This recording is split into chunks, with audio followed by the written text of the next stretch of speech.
and welcome to another episode of The Buzzer Race. I'm your host, Nikhil Ranjan. And I'm your co-host, Kyle Jane. And for our guest today, we have Michael Kearney, captain of the 2016 NJCL Advanced Championship team from Wisconsin and current writer. Welcome, Michael. Thanks for having me. Yeah, so could you just kind of give a basic introduction of yourselves for the listeners? Sure. So I tend to break myself into three categories, which is player, writer, and organizer. As a player, I competed from 2012 to 2016 in Keartamen, primarily in Wisconsin, where Kyle and I are from. In 2016, we won, we being my team, which Kyle wasn't involved in, the national championship in advanced. And then after graduation, I moved into more of a writer organizer type of role. So I've written for all the college tournaments that you know, nationals and so on, and also some of my own projects, which I've released online. And in terms of hosting things, I hosted or ran Yale's tournament through 2017, 2018, 2019, and an online league called the Certamen Mini-League, which is coming back again this year. Exciting, yeah. And I forgot to ask this, but could you tell us what your favorite book is? My favorite current book has nothing to do with classics particularly. So it's this book by Patrick Leigh Fermor, who is a Brit in the 1960s when he wrote this. And it's kind of a travelogue telling about his, I didn't name it. It's called A Time of Gifts. It's a travelogue talking about his journeys from the Hook of Holland, so the north of the Netherlands, to the Danube River. And it's kind of this old Europe thing where he is in the 1930s and he's writing in the 1960s, but looking back at his trip in the 1930s. And it's quite cool because you have the old Europe. You have the Europe before the wars, before it was all destroyed. And it's kind of this nostalgic sense of Europe. There's two more books to the trilogy, which take them all the way to Constantinople, which I've yet to read, but those are on my list. That sounds pretty interesting. I may have to check this out at the library or something and start reading this myself. It's good. There's a particularly good scene in the one that I'm waiting for, the third book, I think, where he was a German, he was an officer during World War II later on. They're on the island of Crete, and he had just captured this German Nazi commander. And they hadn't bonded at all because it was, you know, prisoner and captor. And as the sun rose one day, they were looking at Mount Ida on Crete. And the German guy starts off with Horus 1-9. You see how tall Mount Soracte stands white with snow. And they trade lines back and forth in Latin, and that's how they bonded. So I'm waiting for that one. Wow, go ahead. Yeah, that sounds like really interesting. And it is technically therefore a classical book because It is technically a classical book, exactly. references to Horace in it. So yeah, I want to dive right in because like you're really famous on the Keartamen scene, the question writing scene, and just the Latin scene in general. So my first question would be just how did you get into Latin? What got you started? So I came to it sort of accidentally in the sense that I never planned to do it in high school. I moved high schools from a K-12 school in middle school to a 9 through 12 school in high school. And had I stayed at the K-12 school, I would never have done Latin. I'd never be speaking to you right now. My dad kind of forced me to take Latin. He was a classics major at Yale himself. He graduated in 1986. So as a result, it's kind of in the family, but I wasn't particularly interested in it in middle school. I did it in high school, and, you know, I really enjoyed it for the first couple months. And then my Latin teacher invited me to play Keartamen, and that's where it kind of all started, especially because at that time, James Greenwald, whom you might have heard of, who was kind of a legendary teacher in Wisconsin and, you know, derivatives master, was emeritus at the school. He had previously taught at the school, and he was our coach for the first 2 years, 3 years. And that's kind of what got me started as a Keartamen player who had knowledge of the national scene, you know, just beyond Wisconsin. Yeah, that's. I feel like before you came to Wisconsin, it wasn't like a very strong or robust Keartamen state, and I feel like things changed as you entered and miraculously picked up 4 categories. Can you talk a little bit about like how the local scene was and like how playing at the local scene, like some of the challenges you might have faced as like a one-man team, for instance? Yeah, that's a really good question. So I think Wisconsin does lack the pedigree that some states have in terms of players. It had won a few times before we ended up winning in 2016 to really jump back in time in 1990 and 1991. I did won titles, or a title. And then 1997, a guy named Ryan Tom won it as effectively a one-man team. He was the only one in his team to answer questions at all in the tournament. So there was a history there, and you've probably heard of people like Siddhi Gosain and Ketan Ramakrishnan, who had been, in the 5 or 6 years before me, a little bit longer with Ketan. So there was people there, but we had never really put together a championship caliber team. In terms of the infrastructure at the state level, it was pretty much non-existent. There's no local scene outside of the state tournament, which takes place at the convention in January. And as a result, it's tough to motivate yourself to study Keartamen, Wisconsin, because you only have one instance in which you can perform or practice or play at all at the state level. So as a result, I kind of had to go, to the Yales and the Harvards of tournaments to find things. In terms of picking up categories, it was kind of a gradual process in the sense that I was always most interested in myth to start. And, picked that up from the beginning. That was my main category. I studied Grimal my freshman year. And then over time, I kind of had to evolve into a one-man team. I had support my first year when we won the state championship, but that kind of faded away. And then I had no support really to speak of at nationals. So I really, picked up grammar, which wasn't too hard because if you're a good Latin student in Latin 1, you can pick up novice grammar, I think, reasonably easily. And then history kind of by necessity, but it ended up being something I liked.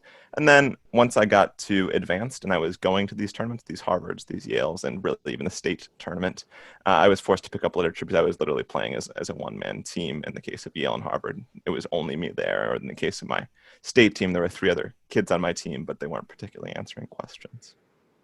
Yeah, so you mentioned that only the state tournaments kind of really like the local scene in terms of competition. And I was curious, do you know the reason why there aren't like local tournaments, as in within a city, for example, like a couple teams will get together? Because like in Texas, for example, like almost every like major city, like San Antonio, Austin, Dallas, and whatever, they have like a circuit more or less throughout the year of like tournaments to go through. And I know Texas is a bigger state than most, but I'm just curious, do you know there's a reason why state's the only real local tournament?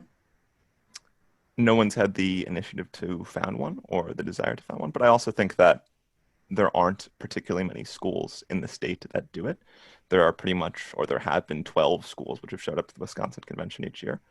And it gets 500 people at the convention, which is a pretty large amount, but it's only 12 schools.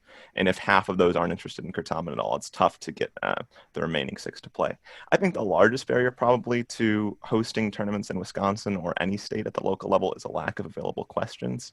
Teachers, shouldn't feel obligated or can't write that many questions. And as a result, it can become difficult to produce the questions needed to hold the tournament on. Yeah, I think that's a fair point that the lack of maybe question writing is probably one of the biggest barriers. Because I mean, not many people are that experienced with question writing. It tends to be like a few players here and there, and then people who have been involved for a while, but not like a grand scheme of people write question levels at a good level. So yeah, that's a totally fair point. And the question writers who there are typically interested in writing a little bit harder than those local level questions, which can be, to the experienced Keartamen player, relatively basic and relatively uninteresting to write. But that's ultimately where the good Keartamen players come from. So it's kind of, I think, something that's holding the Wisconsin scene back particularly, but also I think places across the nation. Yeah, so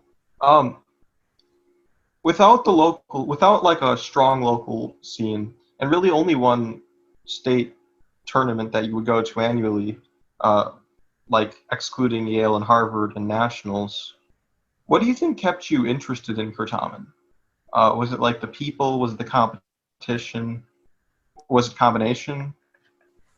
I think certainly the competition, and that's ultimately what Keartamen comes down to. And the people who are there whom you're competing against and competing with. But it's the sort of competitive thing that gets everyone's juices flowing. I think there were a couple people in the years ahead of me which had a pretty substantial impact on me. People like Eli Judge and Simon Rosenblum Larson. You might not have heard of if you're from another state, but they were a year older than me when I started off, and they really encouraged me to study and get better and so on. And that was, I think, quite important. So that got me through the first year and a half, 2 years. Then I discovered these Harvard Yale tournaments, and having something, every couple months instead of every 6 months in terms of a tournament made a big difference in my continuing to want to improve. But ultimately, Yeah. So, go ahead. oh no, go ahead. Go ahead. But ultimately, in Wisconsin, I think Keartamen is kind of an individual thing in the sense that you have to be extremely self-motivated. And that's the case in any state, right? But in Wisconsin, if you look back at the players and the teams that have existed, you've had a lot of big generalists. You've had Ryan Tom, I mentioned earlier. You've had City and Caton and me and Kyle and even a few others who are able to do those categories, all of them. And that's a result of their willingness to work individually. Yeah. So, um, I did 4 categories, and it was a lot of work. But I looked to you as an inspiration in a way, because like if you hadn't been there and done it first, I don't think I would have been able to do it, because it didn't sound possible at first to study all 4. So my question is like, what was your studying system like? Did you just use Quizlet? Is there a particular derivatives Quizlet you're really proud of? Yeah. Yeah, my studying was pretty much flashcard based, as I think it is for a fair amount of players these days. I was using Quizlet, so I would go through. Well, it depended on the category. In Myth, which was my main category, I read through Trip and made thousands of flashcards on the individual entries and the individual people and places and so on, and then would study those before a tournament. So it was more of a cram before a tournament sort of thing than study consistently with a spaced repetition. In things like grammar and history, I didn't read the source books as much, in the sense that grammar you can largely get by without reading Alan Greeno if you're a middling player or a relatively good player. And in history, I was reading guides like Connor Harrison's guide and Caton's guide and taking notes from there, which can get you pretty far unless you want those top buzzes at the advanced level. Literature, I read Conti, but it basically boiled down to reading guides, reading sources, making flashcards, studying those flashcards, which can be a bit of an individual grind, but that was the majority of it. Also, just picking things up in practice. If you're always engaged in all of the questions and always interested in all of them, you kind of build up that novice and intermediate canon pretty quickly. Yeah, no, so that's probably like the most natural way I think people pick up information, especially when you're going for a generalist route, because like you can't feasibly read every single source book with good retention. But if you just kind of pick things up as you go along and as you build up over the years, I think that's usually like kind of like one of the better ways to grow in terms of knowledge. And I think generalists, if we're going to call them that in general, have a category or categories that they're stronger in than the other two. They are capable of doing all of them at a relatively high level, but I was best at Myth and then literature and pretty good at grammar and history, but I never call myself a grammar or a history player, whereas I would maybe call myself a Myth player. Yeah, no, yeah. I think usually there's some focus at the beginning before it's like you start branching out and everything. So yeah, so I now just kind of want to go into your career as a player. So besides casually winning 4 Wisconsin JCL State Keartamen championships, 2015 and 2016 nationals I think are kind of the big things that I want to talk about. So 2015 nationals, if I'm correct, is your first year on the advanced Wisconsin team, and you are also running for NJCL first vice president at this time. And so y'all break 2 semis and you go into this grueling semifinals with Texas and Florida. I got to witness this great bloodbath. And would you kind of be willing to tell everyone about like your experience in semis, and can you tell them the story about the whole like running for first NJCL VP and stuff? It's probably my favorite story you've told me so far. Yes, it's a bit of a long one, so I might have to go back in time a slight bit. So in 2015 at the Wisconsin convention, which is held in January, which is kind of unique for conventions in the sense that it bisects the year rather than happening in like April or May or something like that. I had been elected WJCL president, and the intention was that I would run for NJCL first vice president the coming July at the national convention at Trinity in Texas. And at the same time, we were playing Keartamen, and Keartamen was still a big thing of mine. So I was going to have to find a way to balance the two of those, which is fine because on the schedule, it seems like Keartamen and any officer kind of events don't particularly overlap. It turned out they would. So we made it to semis, as Nikhil said, and my campaign was going all right. I don't think I had the particularly best platform of all time, but I was unopposed. I was uncontested. So it wasn't, a huge deal. if I wasn't, making sweeping changes to the JCL. And I think people knew of me through Keartamen and through other things, and that certainly helped me out in the end. In terms of the semifinals, I was playing with Eli Judge, whom I mentioned earlier, as a year above me. So this was his last year in advance. And I was playing with Ram Galapati and Jason Tan, who were, a year younger than me, but it was also their first year in advanced. And they're from Kyle's school, Brookfield Academy, and we had kind of had a long rivalry at the state level. We weren't particularly good, to be perfectly honest. We had made semifinals, but we weren't really challenging to make finals at all. And as it turned out, we went into the semifinals, and through toss-up 18, I believe it was, we had scored 0 points. So we had contributed in the sense that we had buzzed in early and missed things, and therefore threw teams off. But it's not like we were going to be winning this round. It was probably 11-15 at this point or something like that, and candidates open forum, when the candidates are asked various questions from the audience, happened at roughly 12:15. So it looked like I was going to be good to finish the round, go to lunch, make it to open forum, and hopefully get elected that day, because that's when the election was. And I think then things started going wrong.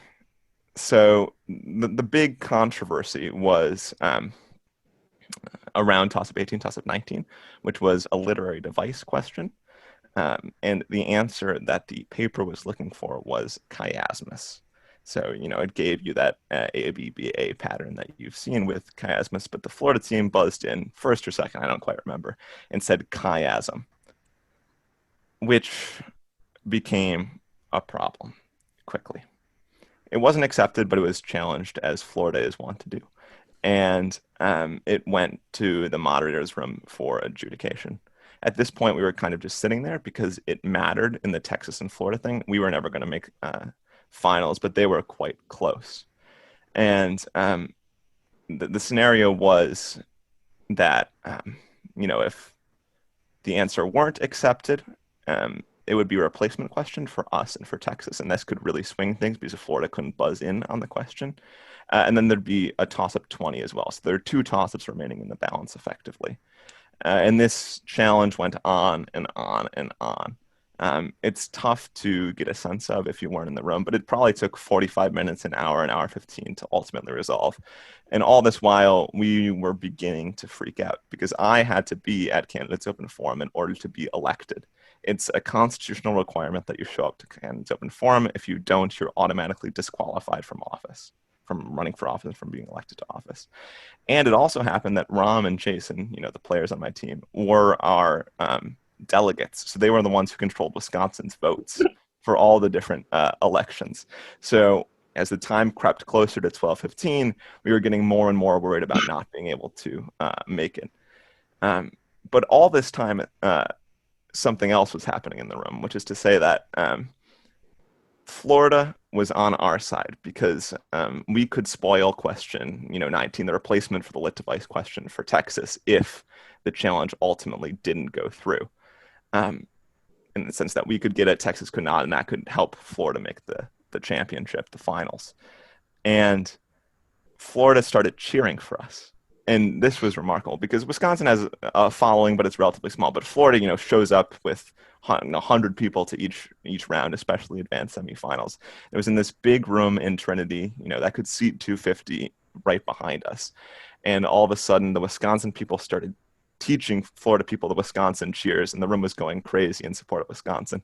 All as Texas, of course, was supporting its own team. So you heard WI in your eye, WI in your eye, which is one of Wisconsin's cheers, or Wisco, something like that, for the next hour or so on. And it crept past 12:15, 12:30, 12:45, ultimately, and then the verdict finally came in. It was probably over an hour afterwards. And based on an entry in the OED, the Oxford English Dictionary, chiasm was deemed to be an acceptable answer in place of chiasmus, so the question went to Florida. But there was still question 20, which was important in all of this, because they had, as time was moving on, they were asking me, since I'd identified the fact that I needed to go to open forum, if I wanted to leave or if I was able to leave. And I said, well, I really need to make it to open forum, but at the same time, I also can't leave this round, in the sense that if you play Keartamen, you're kind of signing this contract that you stay throughout the round, and you are part of it throughout the round, because otherwise it's a two-team match, and that's an unfair competition. And toss-up 20 was mythology, and I had known that because I had counted the questions, and there was a mythology question remaining. And in that sense, if Florida was up 15 or 10 or whatever it was, I could influence the course of the round because I was going to be buzzing on myth. I didn't want to be shut out because we had 0 points at this point. So I had to stay there. And this was the unstoppable force of the Keartamen match versus the unmovable object of the being disqualified from office. So it ultimately came down to question 20, which was that myth question. Florida was up a certain amount of points, and Texas needed to get it. No one got it in the end. It was a toss-up on the muses. Florida and Texas hyperbuzzed really early, and we couldn't even pick it up at the end for whatever reason. And as a result, Florida made it to the championship and thus won. I was long gone by this point. As soon as the toss-up ended, Ram and Jason and I threw down our buzzers, and we sprinted across campus, which was a pretty big campus, 15 minutes to the open forum. I arrived, so the minutes tell me, 51 minutes into the hour-long meeting. So I was not officially disqualified, although the, NJCL constitutional officer wasn't best pleased. I had time to answer one question, which required me to do a chicken dance at the open forum, and then made it through and was ultimately elected as NJCL first vice president. That's probably one of the greatest stories on how someone gets elected, and the result of this Keartamen round. Because I was in the room and watching. I didn't know that the whole constitutional requirements and whatnot. I just remember sitting there and being like, we missed lunch. Because I'm sitting there for 2 hours watching this challenge go through, and Texas going no, chiasm's not acceptable. Yeah, that's a good match. It was pretty amazing, and I don't know if I'm fully doing it justice in the sense that it was just one of those things that can't be replicated. It's probably my favorite Keartamen memory. Yeah, even though we ended up scoring 0 points in the round. It was very loud. So, sorry, really quickly. I just wanted to know, were you playing in the round or were you spectating? No, I'm just spectating. I was a novice that year. So, I'm watching and I'm like, it's the final question. We're going to smack these people because I think Cass was in the round and I'm like greatest player of all time. And then it dropped and it was just a tragedy. And I think the winner of that round, Florida ended up winning that round and winning the title, but I think the winner of that round was going to win the championship based on the fact that California and Ohio, whom one doesn't think of as huge powerhouses, had made their way into the final. Yeah, there's the infamous SALT finals. But we'll move on from here. So it's really crazy to consider because y'all scored 0 points in 2015 semis. And then you come back to 2016 Nationals with I think Rom's probably the only player that stayed the same in your 2016 roster. And you guys go to a championship with you as the captain. And I believe Margot MVP'd, I want to say, Margot Amberster. So I'm wondering, can you kind of walk us through how, while being a national officer and also, captaining this championship team, what was that like, bouncing back, and what was the tournament like for you? Yeah, I think I do have to go back a bit in time for this as well. The short answer to that is that it was really complicated, but I'll explain how that was in a few minutes. So, our national championship winning team ended up being Ram Galapati and I, Margot Armbruster, and Adam Abu-Ajir, who were intermediates and had nearly made finals the previous year when we were, sitting in this advanced semifinal and doing nothing.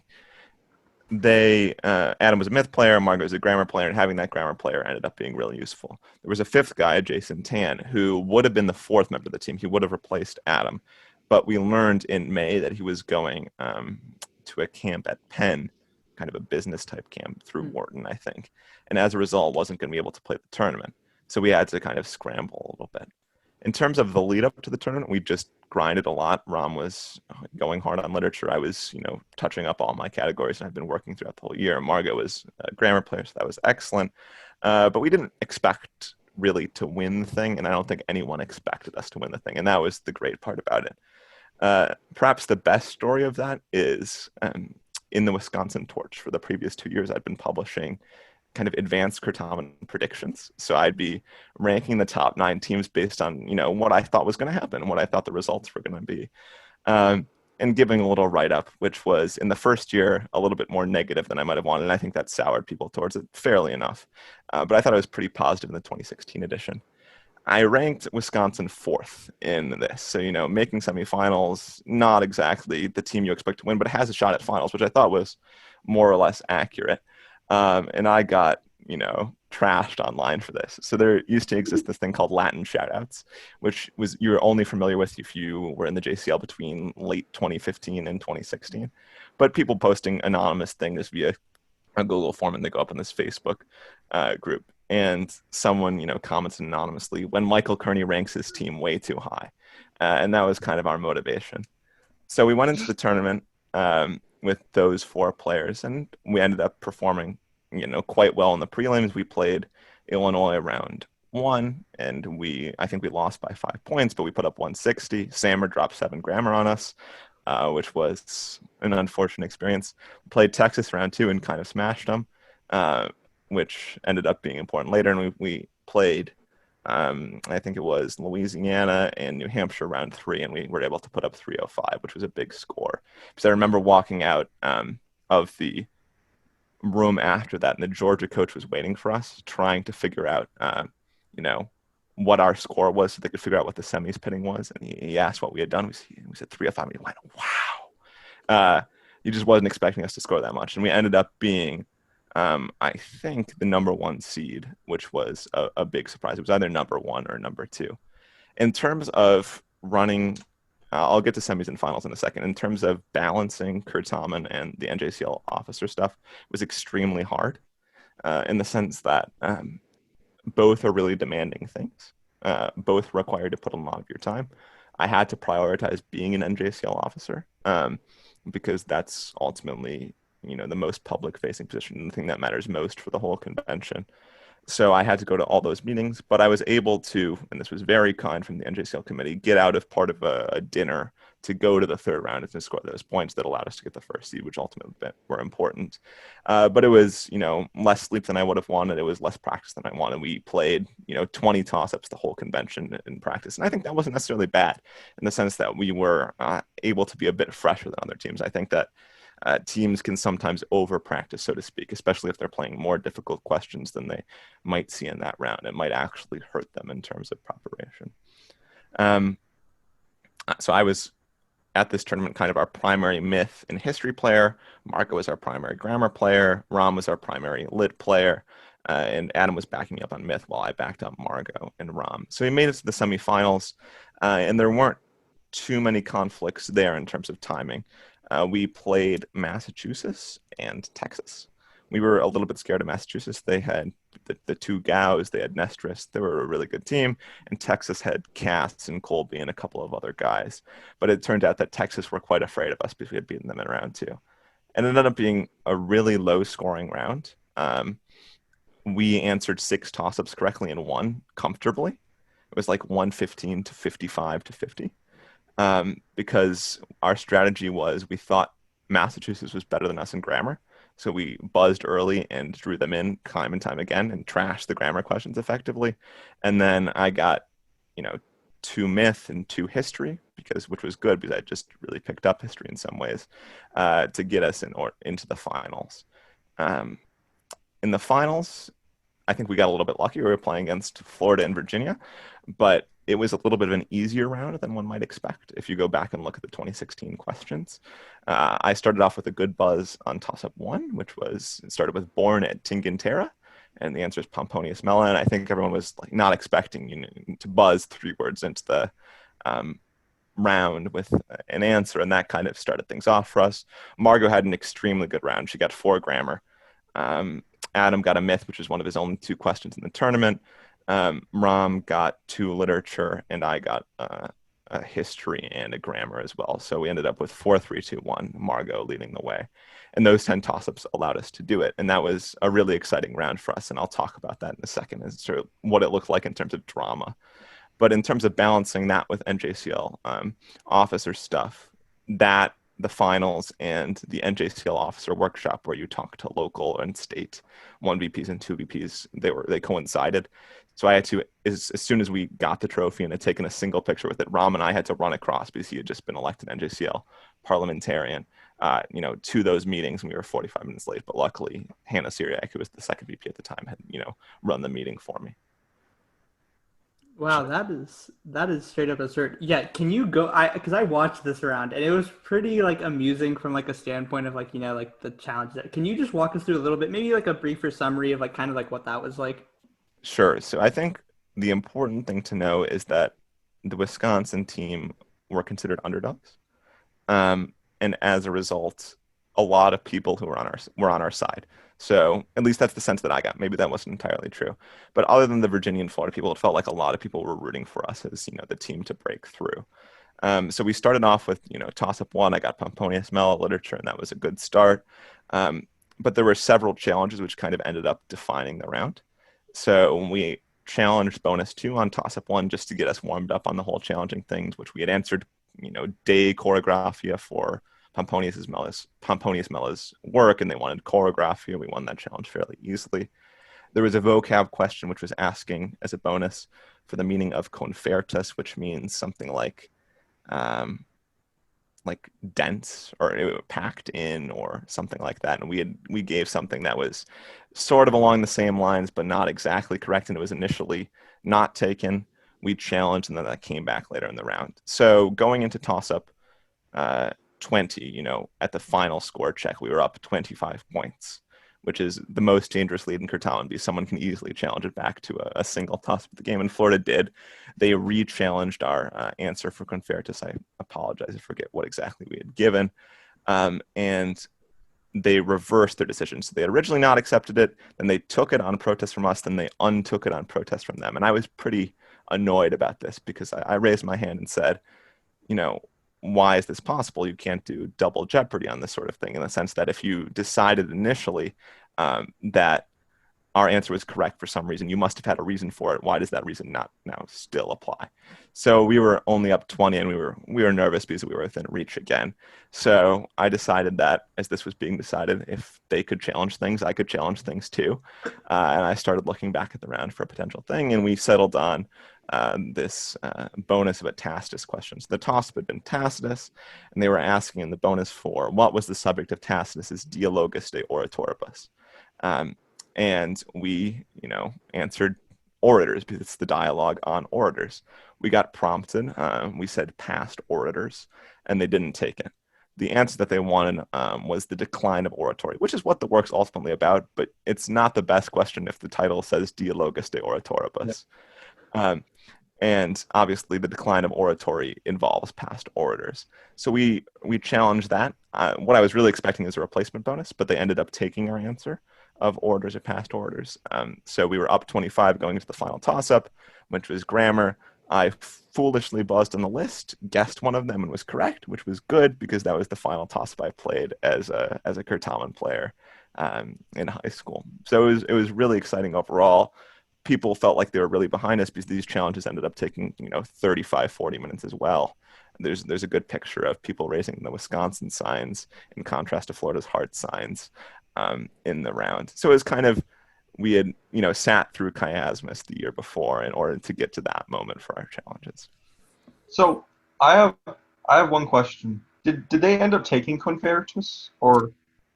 No. So confertus, they were asking for the meaning. We gave an unacceptable meaning. They then accepted it, then they unaccepted it. So we didn't get those points, but we got them back through Dialogus de Oratoribus. And then one other fun fact is that in AP Latin with my teacher, Mrs. Ozier, whom you might know, we were translating some passage from the De Bello Gallico from Caesar, and it was like the men conferti, and like I was like kind of daydreaming, and Mrs. Ozier was like, Kyle, this word's really important. And like a couple years ago in advanced finals, this word was like the contention of the advanced finals round. And so that round and that challenge are still talked about to this day. It's only been 4 years. It's not like I lived 3 decades ago, but yes, sure. Yeah, you lived in BC. It's really stayed around.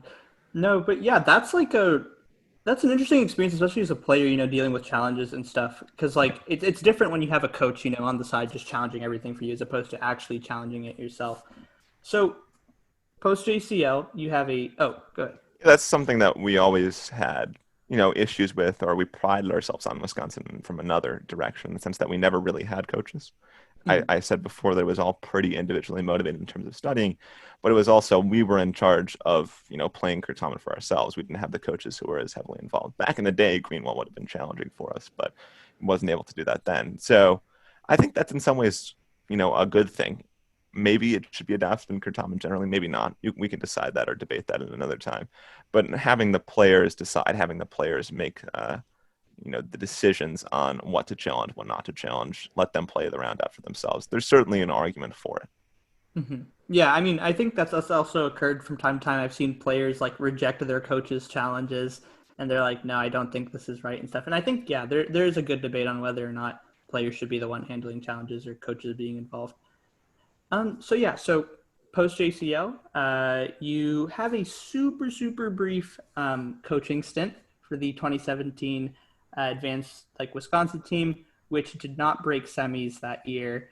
And I mean, I'm not saying this is on you, but I'm just curious, like, what was it like as coaching? Did you have any specific takeaways that kind of like you were like, I don't want to coach anymore? You're just like, it's not really for me. Like, what was that like? I think there was a lot of reasons why that team didn't end up making semis. And it was a quite good team in the sense that it had three of the four players which had won nationals the previous year, plus Jason, who would have been on that team had he been able to, had he not had that camp. Um, they ended up taking a tough draw and not making semis, but there were a couple reasons for that. One, I wrote a ton of questions in advance. Those are tournaments 1 through 7, which I at some point released online, and those were way too difficult. So that happens a lot for normal or for first-time writers, and something that you have to deal with. But so they were used to that, tougher brand of question. And I think the toss-ups in that year, 2017, were particularly easy, so they just couldn't react quickly enough to them. I think another big part of it was that Rom was a national officer and Margot was running for national office. So Rom was NJCL parliamentarian and Margot was running for NJCL editor. Margot's campaign ended up going poorly, and I think that reflected ultimately in her Keartamen play a little bit, and she'd tell you that herself. So the pressures from outside kind of manifested themselves in their play, and I think also that my presence was too close to them in the sense that I was the big presence on that team the previous year. I was the top scorer, and having me as coach, while a good thing in some ways, probably put undue pressure on them as players. Yeah. Yeah. Yeah. So I actually lived through this, so to speak. I was a novice, and you kind of helped me out too, and that was a lot of fun. I remember like looking up to you a lot and being like, "There's Michael," and like whenever you read me questions, I was like, "Michael Kearney's reading me questions." I was like always super honored. So now you're a question writer, and you're also like a really reputed question writer. And for instance, you've written for Yale like thrice. You've written the WJCL's questions 4 times, of which I think I've played each set. And you've written for a lot of other collegiate tournaments. So you told me you wrote something like 3,500 questions. Is that correct? This is an estimate, obviously. It's an estimate, but yes, in terms of, writing questions since I graduated, so that's been a little bit over 4 years. I think it's probably been about 3,500 questions. So that's 3,500 toss-ups and, 7,000 bonus parts. So quite a lot. It seems like a lot when you put it that way. Yeah. Well, I mean, it certainly is a lot. I mean, so my question is like, how did you begin writing and like getting to this like high level quality of questions that like we praise you for? It was a long process is the short answer, but I can talk a bit more about it. So I started question writing my senior year when we were, building up to that advanced championship. We were writing some rounds so that we could trade rounds with various people from around the country so that we could get fresh ones because we'd effectively played anything. And I quite recommend, question writing to people as a study tool. It might not be as efficient as, going through Conti and making flashcards for it, but you tend to discover things or you tend to notice the wording of things that you wouldn't otherwise. So it can be a useful study tool as, an aid to flashcard studying or, a complete replacement for that. I mentioned, so in 2017, the summer of that, I wrote, 700, 800 questions as practice for that Wisconsin team. And that was kind of my first experience with writing. And those are rough tournaments. There's some good ideas and some, you can see the beginning of my style taking place. But it ended up being too hard. Some of it's ungrammatical. There are errors strewn throughout. I had to, develop into it as it went on. Writing Wisconsin questions for 4 years certainly helped because that gave me a really good baseline of what difficulty is. And I think this is the thing that all Keartamen writers struggle with the most. Anyone who was a good Keartamen player in high school or a good advanced player can write you a really good finals level question because they always have that bit of information that they know. But trying to make, a topic that's been written on hundreds of times before interesting or done in a new way is difficult, and making sure that it's at the right level is tough. So if you look at my 2017 WJCL questions and my 2020 ones, they're quite different. And I think the 2020 ones are much better. Another thing that really helped me as a writer was editing Yale Keartamen. So I've written plenty of questions for Yale Keartamen, but a lot of what I did was editing. So people would turn in submissions of questions, and I would rework them into, toss-ups and bonuses of the difficulty that I thought was appropriate. That helped me particularly with leveling in terms of difficulty, but also if I started noticing issues or things that I didn't like in their questions, I could start removing them from my questions and build up from that. And the third thing probably that helped me as a writer the most, beyond just writing so many questions, was I wrote and interacted with quiz bowl questions, which are a big influence upon my writing. So my question writing philosophy is that you should start with something pretty hard, and perhaps harder than most people would use as a lead-in, and end with something pretty easy. So that's why you see, questions at Yale or the Certamen Mini-League that ask in advance for the answer snake, for instance, but start with something really hard. So at the end, teams who are of lesser ability can get those questions. And that's the way quiz bowl questions work. There are multiple sentences, but you start with something really hard, you get to something really easily. And that's what kind of is morphed into my style over the years. So if you're going to play my second tournament this year, at the beginning of 2021, that's the sort of thing you'll see. A really hard first clue, but at the end, even novices or intermediates can get this advanced level question. Yeah, I really like the pure. I don't know if you said the word pyramidality aspect of Keartamen, but I really like that because what it does is it helps divide the knowledgeable people from less knowledgeable people, and so it's not as much of a speed race. It's not like who can just buzz on what author born at Sway Sauerbrunke and just everyone buzzes and answers Lucilius with no real contemplation. I saw another question model where you have to synthesize based on information but it may not be an explicit clue. Like you gave the example of what native of Cures, and you went on, and you gave a lot of details about this Roman king, and it ends up being Numa Pompilius, but you don't explicitly say was the second king of Rome, had a relationship with Egeria. You don't. So that's another question style of yours that I really like. So in the present, I want to talk to you a little bit about your life beginning after COVID-19. So I'll just ask you, where are you now? Sure. Can I go briefly back to the writing thing, if you don't mind? Yeah. So I think at some point in the near future, I plan to create kind of a YouTube series on my question writing style, which, maybe no one will watch, maybe a few people watch, maybe a lot of people will watch, explaining, the whole philosophy, what I think about it, what is pyramidality, what are all these various words that I throw around. And some of them are quiz bowl things, some of them aren't. But just seeing if, people can pick up a tip or two or learn how to write in a certain way. In terms of COVID-19, I'm currently in Whitefish Bay, Wisconsin, just a suburb north of Milwaukee, at home, but I'm teaching at Market High, which is where I went to high school. That's where Greenwald taught. And I'm teaching 2 sections of German 1 as kind of a gap year thing before I decide, do I want to go to graduate school or something like that. So German was also always something that I did alongside throughout my life, really, in the sense that when I took Latin 1 through 4 in high school, I took German 1 through 4 in high school. And then while I was doing a classics major at Yale, I ended up doing, 3 summers abroad in Germany, study abroad. And then in my junior summer, I interned at the U.S. consulate in Munich, which was a particularly cool and valuable experience, which is like a regional embassy for the U.S. in Munich. That is like a really cool job. Um, so how have you stayed involved in the JCL during these times? I know you had the Keartamen Mini-League, but is there anything else? Or if you even want to just talk about the Keartamen Mini-League, because that was like really, I think that was like the start of online Keartamen. Yeah, there were certainly people who have done online Keartamen as kind of a practice tool before, but I don't think it had really been fleshed out in a tournament form. And obviously, so the COVID pandemic hit, and I was at Yale. It was March, mid-March. I was writing my thesis, so I was just planning to work on that for the next 2 months, do that, graduate, and then see what, projects I could work on after that.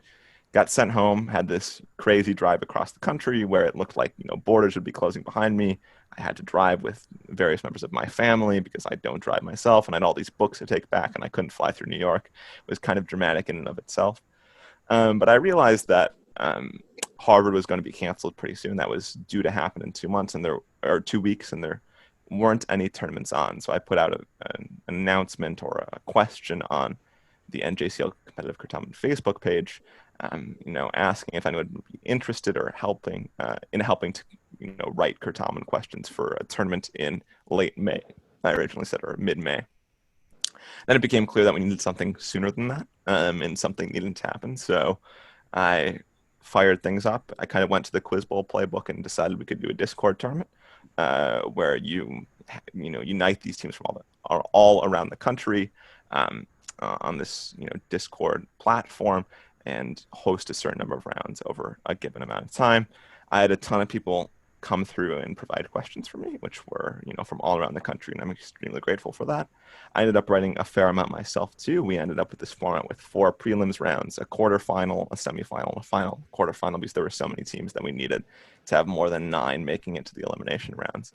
And that was, I think, an important step for Keartamen in the online world, in the sense that it was a proof of concept that Keartamen could work at a high level. There were 47 teams. It ran really well, much better than I expected logistically, and really gave people the opportunity to play things during lockdown. And that's, I think, what allowed, in some ways, even NJCL to happen online, even if it was via Zoom. I was really happy with how certain things of that tournament turned out. The logistics went well. I kind of introduced the thought of statistics, which is a quiz bowl thing, but how many points a player gets per game, how many points a team averages per bonus. Interesting statistics if you're kind of a Keartamen nerd that have real potential in the future and have already showed real potential.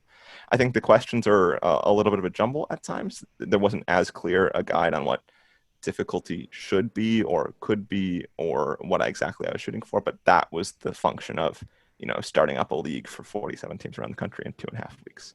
So I'm not too disappointed with that. What happened after that is, Long Island Keartamen ran a couple tournaments, and then Nationals decided to run a tournament in July. And I was involved in that as a moderator and a question writer. And that was ultimately a really valuable experience. I wasn't sure whether Nationals could be held online as a legitimate thing, but I think it ultimately played out, if not perfectly, similarly to how, an in-person one would have played out, which is good to see. And who knows, we might have to do that again, certainly this year, but in the future, definitely. Yeah, so I was wondering more so, this also kind of is like a shout out for you that you have K2 coming up in, I want to say roughly, you said it's going to run like January, February timeframe. And I don't know if you've made any explicit statements on that.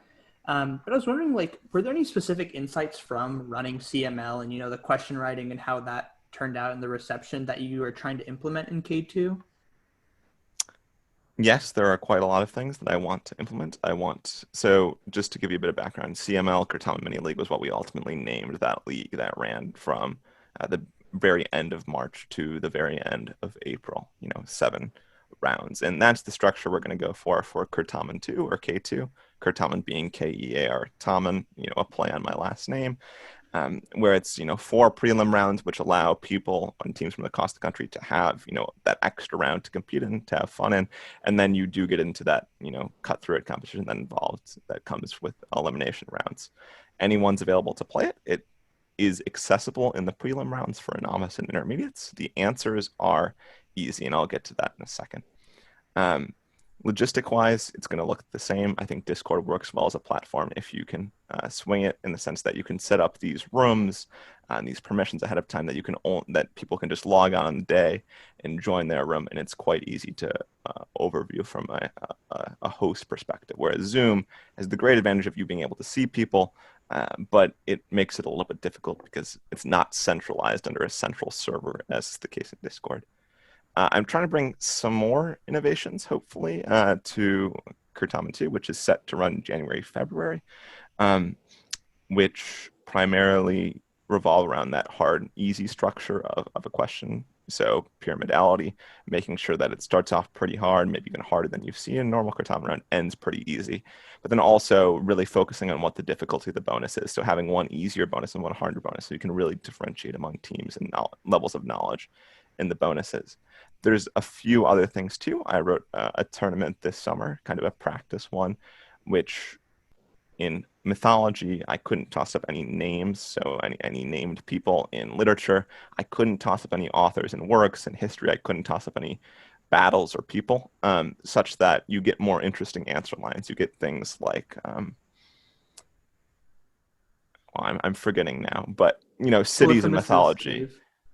Yeah, or Polyphemus's cave is a toss-up in mythology, or Crassus's head is a toss-up in history, and those are some of the extreme examples. But also, just breaking it up a little bit, at least in literature, where I feel like every toss-up you get an author or works, and it can be a little bit more interesting if you clue a plot detail, for instance, or combine or link between two works that wouldn't be linked normally. So you'll see that, and I'll explain that in the syllabus when that comes out. So there's a lot of moving parts, but it's something that I'm looking forward to, and I think it can be, an annual event, which is kind of the premier online league, even when these Yales and these Harvards and Nationals kind of returns in person.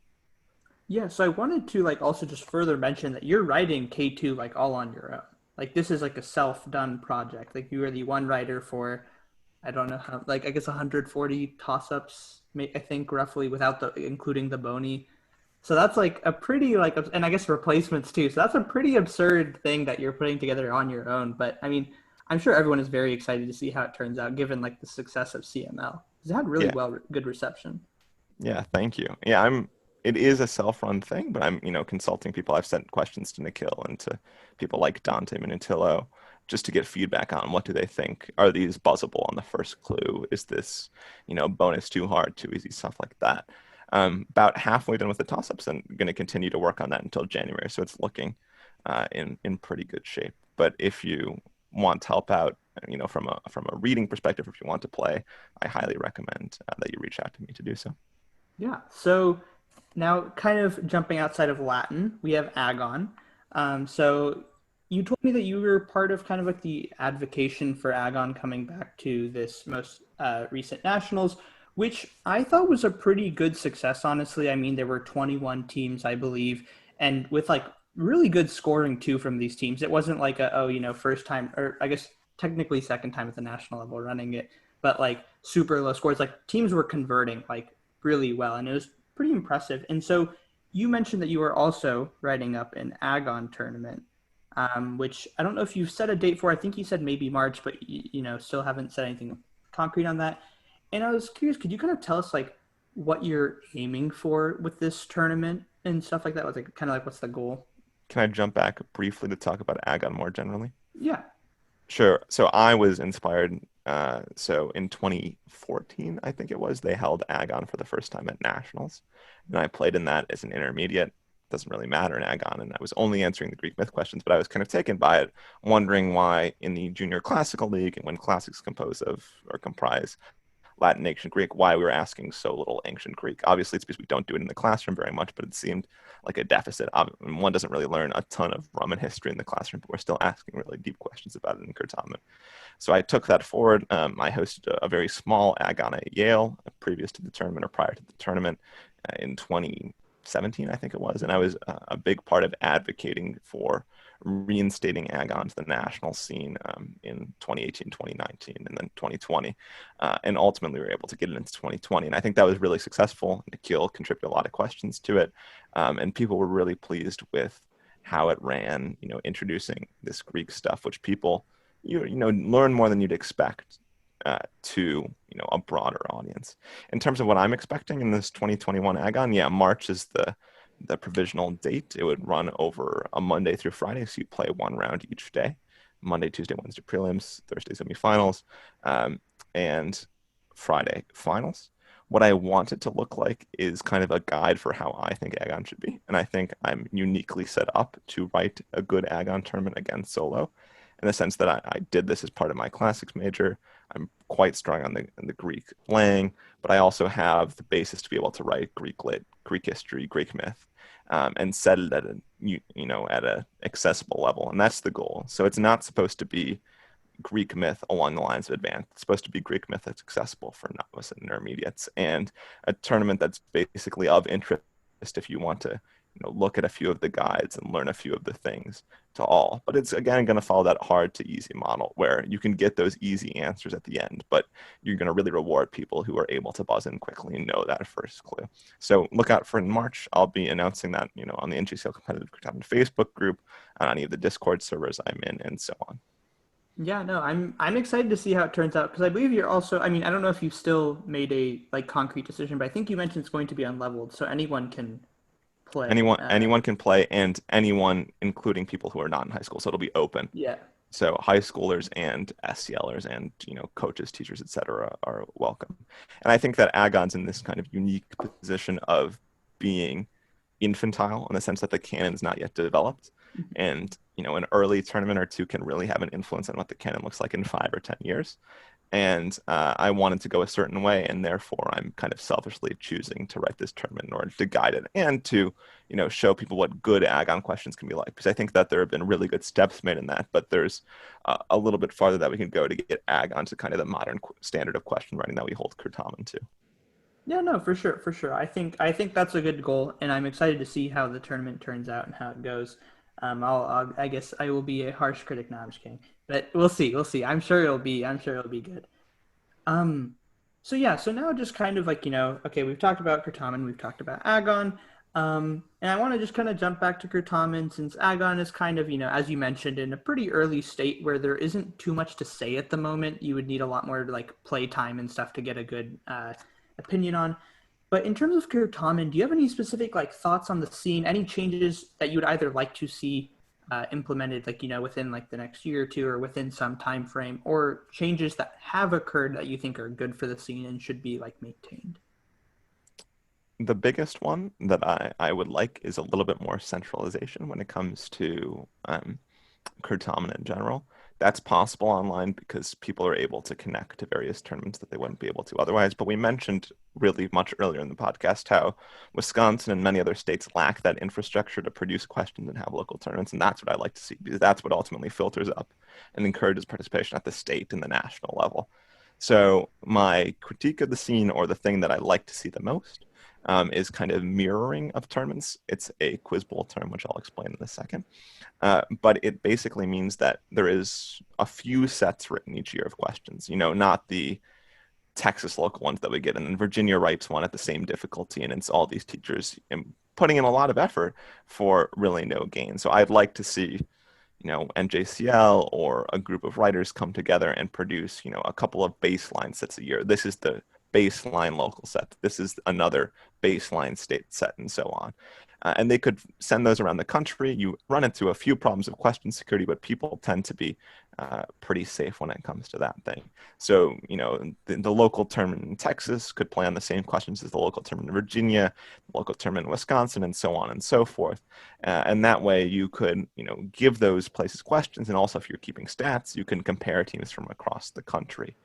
NJCL made a few steps with that this past year. They introduced that program, using Texas local sites that they sent to a few places around the country who are interested. I made a few steps on that myself, in the sense that I wrote this year's Wisconsin questions, and I wrote them, solo, which is 300 questions or whatever. And that's what kind of qualifies me to do the same thing for, K2 or for AGON. And after they were used in Wisconsin, Duke was really lacking questions. So I sent them over to Duke. There's no overlap between those two because they're across the country. They used them. And then also one of the Long Island Keartamens used those as well. So you can see that my effort was not just wasted on Wisconsin in the sense that it could be used and enjoyed at more places around the country. And if I have the time, it doesn't look likely, but to produce more questions this upcoming year or more questions with more people, that would be a really good thing to do. It saves people effort and allows, really high quality questions to be filtered across the country. Yeah, I think we talked about briefly, like kind of like a board or something to work with question writers. So you also ensure like, a standardization of difficulty. You don't have like one year these questions are, really, really good, like good difficulty testing for locals. And then all of a sudden the next year is jumping to like Boston elite level finals. And you're like, what is happening? Like no one knows anything. Yeah, So I if you think, were, oh, go ahead. oh no, good. If you were to establish, a baseline syllabus along the lines of what the NLE does or along the lines of what Yale Keartamen does, you end up with some, usually pretty standard questions that people can really aspire to be. And once you can study towards a smaller goal, study towards that local tournament, you can then study towards the state tournament, maybe become a national player as well. So that's something I like to see. I mean, there's plenty of other innovations that I love to see in the scene. One is that I'm working on like an online calendar of Keartamen tournaments where like the Long Island Keartamens and the national stuff and my stuff and everything could be listed on there. So teams that wouldn't otherwise be able to know about these tournaments could access them. But that's, a few months away essentially. Yeah, I mean, a lot of the Keartamen scene is still really just word by mouth, like like oh, you have to hopefully know someone who coincidentally Exactly. mentions the tournament, and then it's like oh, I can play it. But yeah, advertising is kind of like at a pretty low level right now, and I think like a centralized calendar would be a good way of doing it because you can just check and be like, oh, these are all the tournaments that are occurring. So yeah, Overall, though, I think Keartamen has really improved in the past 5 years since when I started playing, and even in the past year, the possibility of online tournaments opens up a lot of options for people who want to do um, things now, of course, when we have to do them online, but also in the future, it opens up a lot of possibilities in terms of connecting players from, other states or connecting coaches from other states. And that was, in some ways, what was particularly encouraging about the Certamen Mini-League when we ran it is, you had rounds where teams from New Hampshire would face off against teams from California, and that's not possible at any other tournament across the nation, even the Yales or the Harvards, because it's just simply too costly to fly from Texas or California. But online, you can do it relatively easily.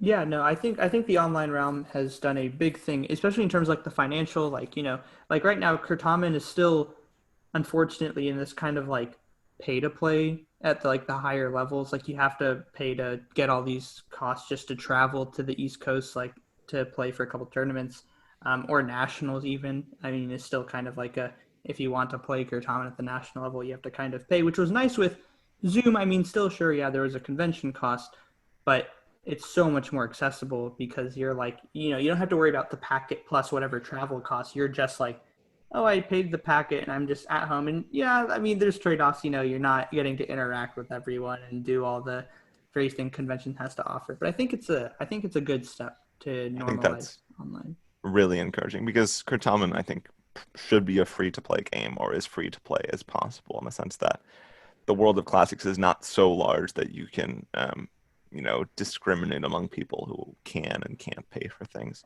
Obviously, for something like Yale Keartamen, there's simply, if it's hosted in a particular place, you can't avoid that sort of thing where people have to pay to fly in if they Mm-hmm. want to come from around the country.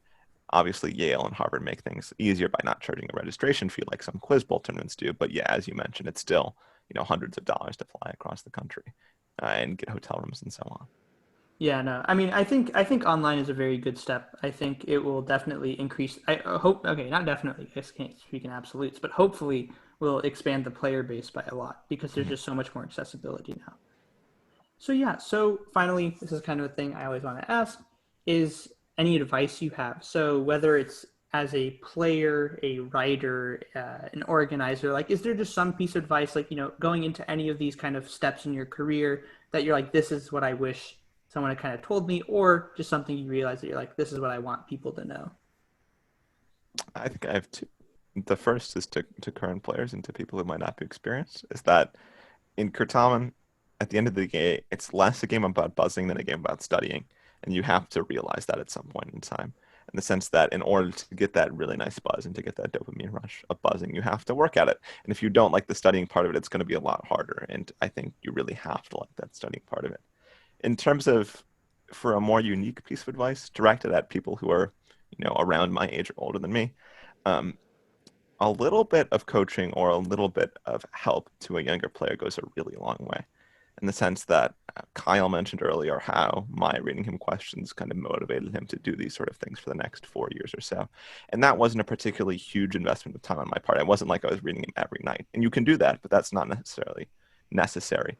Or I talked about Eli, Judge, and Simon, who, kind of took me under their wings. It wasn't like they were spending every moment with me, but they really encouraged me. Or even my freshman year, I was at a local Wisconsin practice for nationals, and City Gossain, who was kind of this legendary figure from a decade earlier, came in and read, around to me. And I still remember that when I moderated with her at nationals a few years later, and she, of course, had no idea. So if you're willing to sacrifice a little bit of time, be accessible in Facebook Messenger or email or Discord DMs or whatever it wants to be, that can go a really long way for a younger player. Yeah, no, I think that's a totally fair thing. Yeah, I think it's harder to notice as the adult in the like whatever situation it may be. But I think yeah, like for like if my Latin teacher weren't as hyped up about Latin, I don't know if I really would have been invested in it. Mm-hmm.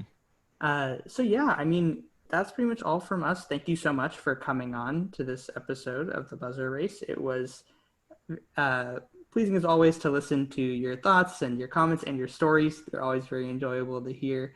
And yeah, with that, that's everything else from us. Thanks for coming on. Yeah, thanks for having me. I'm looking forward to listening to the rest of the great guests whom you're going to have on. Yeah, no, it'll be exciting. All right, take care.